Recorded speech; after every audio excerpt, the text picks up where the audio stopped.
Break के बाद एक बार फिर आपका स्वागत है। बढ़ते हैं आगे। आर्यवर्त, भारत, हिंदुस्तान या इंडिया, नाम कई लेकिन विचार एक, अतिथि देवो भव। यही वजह है कि जो इस देश में आया या तो यहीं का होकर रह गया या फिर यहां की सतरंगी कभी ना भूलने वाली यादों को लेकर अपने साथ गया। अनगिनत विदेशी हमलों के जख्म इस देश ने झेले हैं, असंख्य चुनौतियों का सामना किया है। वक्त बदला लेकिन चुनौतियां हर काल में भारत के लिए बनी ही रही। यूक्रेन युद्ध के बाद अमेरिका, चीन और रूस के बीच भारत एक बार फिर दबाव झेल रहा है। इस दबाव के बीच कहां खड़ा है भारत, यह समझना जरूरी हो जाता है। तो आइए जानते हैं क्या है अंतर्राष्ट्रीय दबाव और भारत के पास इस दबाव को झेलने के लिए क्या है ब्रह्मास्त्र।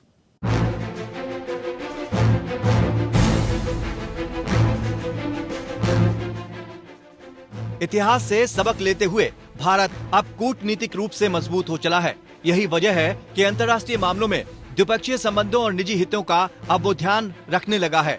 रूस यूक्रेन युद्ध के बाद भारत पर पश्चिमी देशों का खासा दबाव देखने को मिला, लेकिन जिस तरह से भारत ने यूरोपियन कंट्री और पश्चिमी देशों को करारा जवाब दिया है, इससे भारत की साख और मजबूत हो गई है।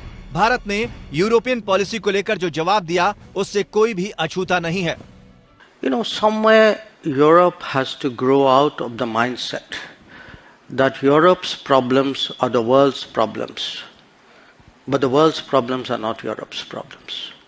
That if it is you, it's yours. If it is me, it's ours. I think that's something, and I see, reflections of that. Again, in terms of, there is a linkage today which is being made. A linkage between China and India and what's happening in Ukraine.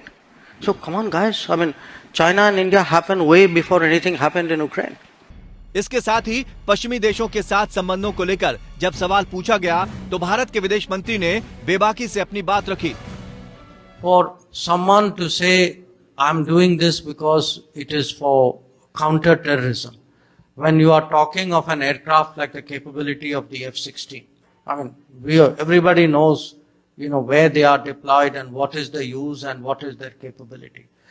So, you're not fooling anybody by saying these things. So, the point is, we really think countries finally make their choices based on their own interests.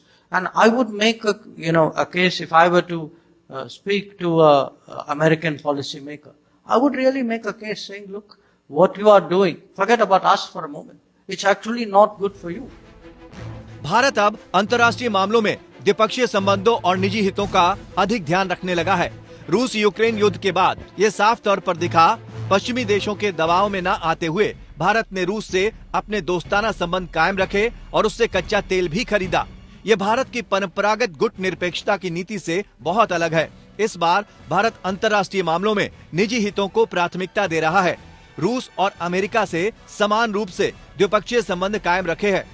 वहीं इस साल G20 देशों की अध्यक्षता के चलते ये काम काफी चुनौतीपूर्ण जरूर हो गया है, लेकिन समझना होगा कि क्या भारत ये नाजुक संतुलन बनाए रखेगा। चाइना का मुकाबला करने के लिए जो विश्व के लोकतांत्रिक राष्ट्र हैं वो लगातार अपने इनिशिएटिव को मजबूत कर रहे हैं, अपने कोलैबोरेशंस को गहरा कर रहे हैं। क्वाड की जो पार्टनरशिप है वो लगातार गहरी हो रही है, प्रगाढ़ हो रही है और क्वाड के माध्यम से जाहिर है कि ये जो विश्व के 4 लोकतांत्रिक राष्ट्र भारत, अमेरिका, जापान और ऑस्ट्रेलिया अपनी पार्टनरशिप को गहरा कर रहे हैं। और ये जो चारों राष्ट्र हैं वो आसियान को सेंटर में रखते हुए, आसियान के 10 राष्ट्रों को सेंटर में रखते हुए अपनी रणनीतियाँ बना रहे हैं। दरअसल भारत अपनी गुट निरपेक्ष नीतियों को लेकर हमेशा तटस्थ रहा है। शुरुआत से ही उसने अपने इरादे जता दिए थे कि वो शीत युद्ध का हिस्सा नहीं बनेगा, लेकिन पिछले 1 साल से हालात जरा बदल गए हैं। यूक्रेन संकट के बाद भारत ने रूस से तेल खरीदना जारी रखा, लेकिन अमेरिका के साथ भारत के संबंध नहीं बिगड़े। क्वाड की भारत की सदस्यता, दोनों देशों के बीच द्विपक्षीय व्यापार जैसे कई मुद्दे हैं जो अमेरिका और भारत को एक मंच पर लाते हैं और भारत इसके प्रति काफी उत्साहित भी रहता है। वहीं रूस के साथ भारत के अपने अलग तरह के संबंध हैं। भारत रूस से सबसे ज्यादा हथियार खरीदता है। दोनों देशों के बीच गहरे सांस्कृतिक संबंध भी हैं। अब हथियार के साथ तेल की खरीद में भारत रूस पर ज्यादा निर्भर होने की दिशा में जाता दिख रहा है। रूस यूक्रेन विवाद के दौरान भारत का पश्चिमी देशों के दबाव में न आने से रूस भारत के और करीब आ गया है। वहीं जर्मनी भी भारत से रक्षा संबंध बेहतर करना चाहता है, लेकिन भारत के रक्षा मंत्री राजनाथ सिंह ने भारत का रुख साफ कर दिया कि चीन के साथ रिश्ते का मतलब है पाकिस्तान को मजबूत बनाना। अगर जर्मनी कोई भी सबमरीन या डिफेंस टेक चीन को देता है तो उसका क्रैक वर्जन इस्लामाबाद पहुंचने में देर नहीं लगेगी। इसलिए चीन के साथ संबंधों को जर्मनी को भी समझना होगा। दरअसल पिस्टोरियस की नजर 42,000 करोड़ रुपए की पनडुब्बी डील पर है, जिससे हवा और सतह दोनों पर वार हो सकता है। मतलब जिस तरह यूक्रेन युद्ध के मद्देनजर भारत ने शानदार तरीके से अपनी कूटनीतिक पोजीशनिंग रखी, उसी तरह जर्मनी के केस में भी स्टीयरिंग भारत के पास ही है।